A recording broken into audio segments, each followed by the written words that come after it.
Can you actually use manifestation techniques like the ones Neville Goddard taught to win the lottery? I mean, it's a big question, right? Something a lot of us have probably thought about, maybe even secretly. And you hear stories, maybe online or from someone you know, saying they could do it. So, does that mean you can too? The idea that if they could, you can too, is at the heart of what we're going to explore today. We've definitely come across some intriguing accounts, real people talking about big shifts, especially financially, sometimes smaller lottery wins too, after they started consciously using these principles. Our goal today isn't just asking if it's possible. We want to understand how it supposedly works, and really importantly, how you might apply this to your own life, your own desires, to see if that idea holds true. It's important to frame this correctly from the start. What we're discussing, these principles, they aren't just quick fixes or trends. They're presented as fundamental truths about how our consciousness operates. Once you really get a handle on them, they become incredibly powerful tools you can use deliberately in any part of your life to change what you thought was even possible. But let's be honest, many people start this journey excited. They visualize, they do the affirmations, they feel like they're doing everything right, but then bam, they hit a wall. Nothing happens, or at least nothing seems to happen. And that's frustrating. It can feel like, oh, maybe this is just wishful thinking. Why does it feel like these really profound ideas sometimes just don't work? Especially for something that seems so random, so out of the blue, like hitting a massive lottery jackpot. That feeling of hitting the wall, the frustration, sometimes even getting cynical about it all, is super common. And it usually comes down to a key misunderstanding. It's thinking manifestation is about wishing or hoping. But both those states, wishing and hoping, they come from a place of lack, don't they? They imply you don't have the thing you want. So it's not wanting, it's something else. It's knowing. That's a state Neville Goddard really emphasized, knowing. Think about it like this. You don't sit around believing in your parents. You know them. It's a fundamental certainty. Belief can always have that little shadow of doubt. But knowing, that's an absolute inner conviction. That's where the real power is supposed to lie.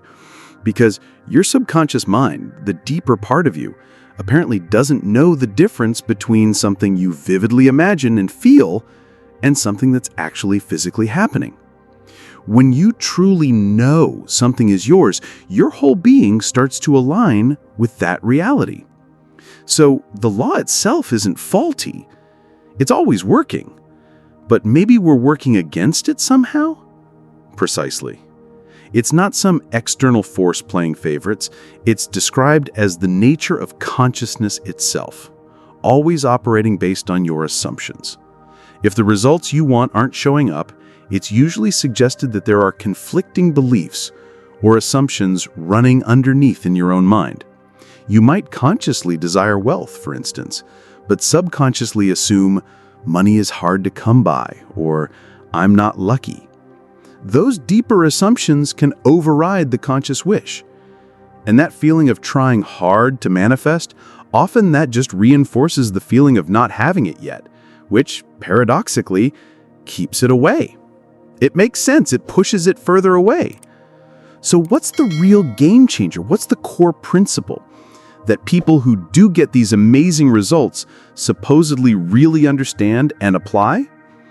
The absolute foundation, the bedrock, is what Neville Goddard called the law of assumption.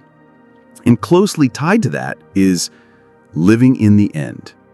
It means you vividly imagine, and more importantly, assume the feeling of your wish already being fulfilled right now. Not someday, but now. It's about mentally and emotionally becoming the version of yourself who already has what you desire. So the feeling is critical. That's the feeling is the secret idea. That's exactly it. The emotional state is paramount. That feeling of certainty, that deep inner knowing we talked about, that your desire is already a done deal, that's what makes your imaginative act so powerful, so vivid. It's not just about picturing it, it's about feeling the reality of it. Because again, the idea is your subconscious accepts that feeling as fact. When you truly embody that feeling of it's already happened, your whole reality starts to rearrange itself to match that inner state. That's the theory. Are there specific examples of how people apply this, maybe for something like the lottery? Oh, absolutely. There are fascinating accounts shared online and in communities. One person, aiming for a jackpot, actually manifested matching 4 numbers twice, which is pretty significant in itself. Their technique? They vividly, repeatedly visualized friends and family congratulating them. Specifically, they focused intensely on hearing their brother shout his particular catchphrase, "That's right, baby." They made that imagined scene feel completely real, engaging the senses, especially hearing. Another person described something really interesting, visualizing within a visualization. So picture this. They'd imagine themselves already living the life the winnings would bring, maybe lying comfortably in bed in their new fancy house, watching a favorite show like The Sopranos. Then inside that imagined scene, they'd let themselves doze off and vividly recall the moment they won the jackpot. Again, hearing that same "that's right, baby" from their brother and sort of chuckling to themselves. It's like layers of assumption. Exactly. Layering the feeling of it being a done deal, a past event you're fondly remembering. The key takeaway from these stories is how crucial sensory detail and emotional immersion are. You're creating the blueprint.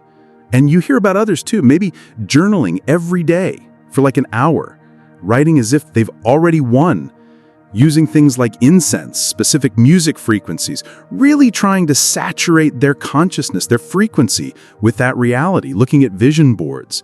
It's this deep, immersive internal work. And critically, it's not a one-shot deal.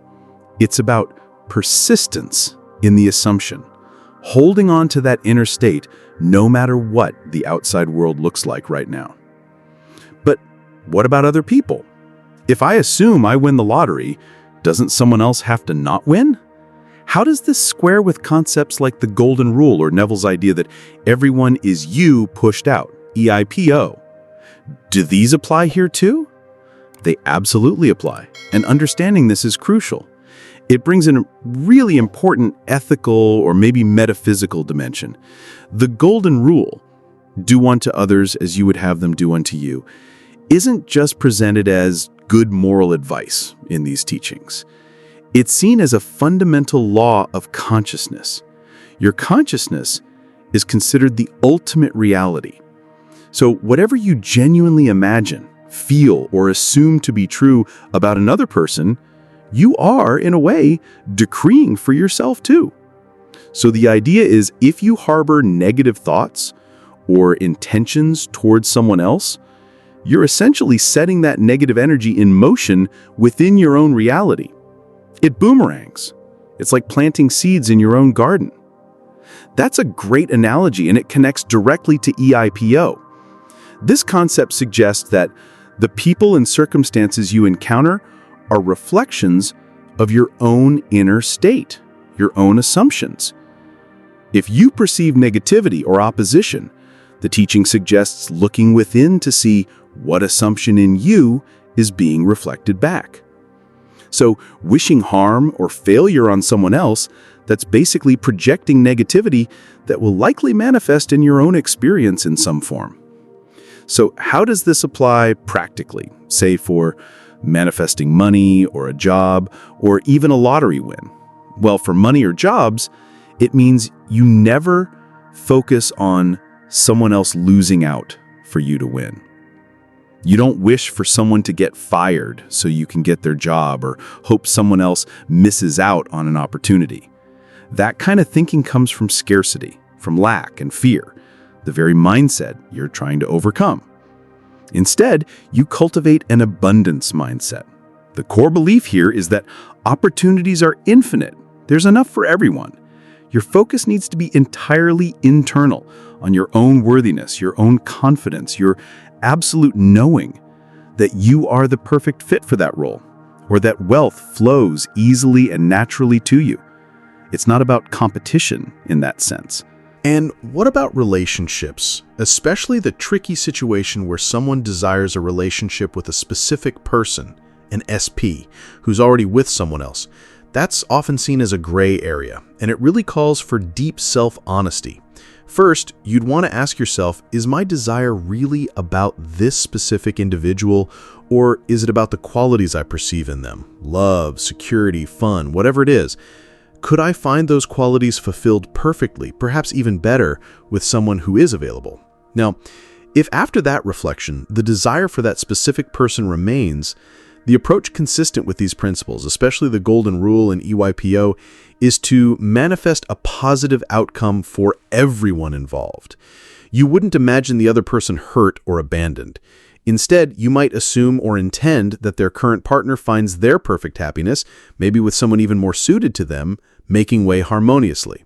Simultaneously, you assume your perfect relationship with your SP, knowing you are the right match. It's about aligning with love and well-being for all, not just yourself.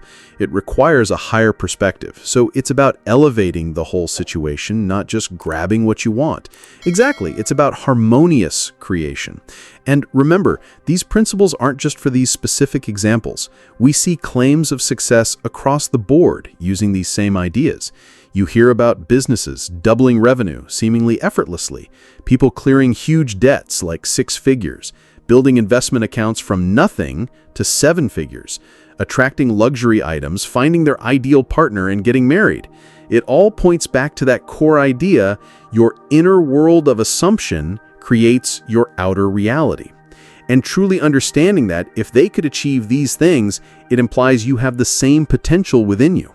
This is really compelling stuff. For those who are feeling inspired and want to actually apply these ideas starting today for success, money, a job, anything they desire, what are some practical daily steps? What mindset shifts can they really focus on? Here are some practical daily steps and mindset shifts. First, consistent daily visualization practice. Just a few dedicated minutes each day. Visualize positive interactions. If you have a difficult conversation coming up, do some imaginative rehearsal beforehand. See it going smoothly, beneficially for everyone. Practice empathy by imagining yourself in someone else's shoes, feeling compassion. And importantly, if there's resentment towards someone, use visualization to release it, not to condone anything, but to free yourself from that heavy emotional weight, releasing it for your own sake. Second, work with affirmations, but make them resonate with the golden rule and EYPO. Craft affirmations that reinforce the state you want to live from and how you interact. Things like, I treat others with the compassion and respect I desire for myself, or I see the best in others and they reflect the best back to me, or I am patient and understanding and others are patient with me. Repeat them regularly, maybe morning and night. Let them sink into your subconscious so it becomes more automatic. Third, consciously cultivate knowing over belief. Catch yourself when you're just wishing or hoping and intentionally shift into that deeper feeling of certainty, that inner conviction that your desire is already a fact in consciousness. Persistently assume that state. Some people find specific techniques helpful here, like the Neville Goddard breathing technique. It often involves deep, rhythmic breathing patterns to quiet the conscious mind and enter a more receptive, almost hypnotic state, sometimes called the state akin to sleep, or SATS, which is considered ideal for impressing the subconscious. Just a quick note on that breathing technique. Some report it can increase heart rate quite a bit. So if you have any heart conditions, it's always wise to check with a professional or just proceed very gently and cautiously. Next, embrace an abundance mindset. Truly internalize that opportunities are limitless, that creation is infinite. Your success, your good fortune takes absolutely nothing away from anyone else. When you operate from that understanding, you're aligning with that generous nature of reality as described in these teachings. The core message today is really about this profound, direct link between what's going on inside you. Your thoughts, yes, but more importantly, your feelings and your deep-seated assumptions and what shows up in your life, your outer reality. It really puts you in the driver's seat, suggesting your consciousness is the architect of your experience. And woven through all of this is the incredible power of applying the golden rule, not just ethically, but metaphysically. It's presented as a fundamental law of consciousness, and when you consciously use it, it acts like an accelerator for your own manifestations. When you genuinely wish well for others, when you assume the best for them in your imagination, you are quite literally lifting yourself up. You're aligning with that harmonious creative power that Neville spoke about. So here's a final thought to maybe sit with.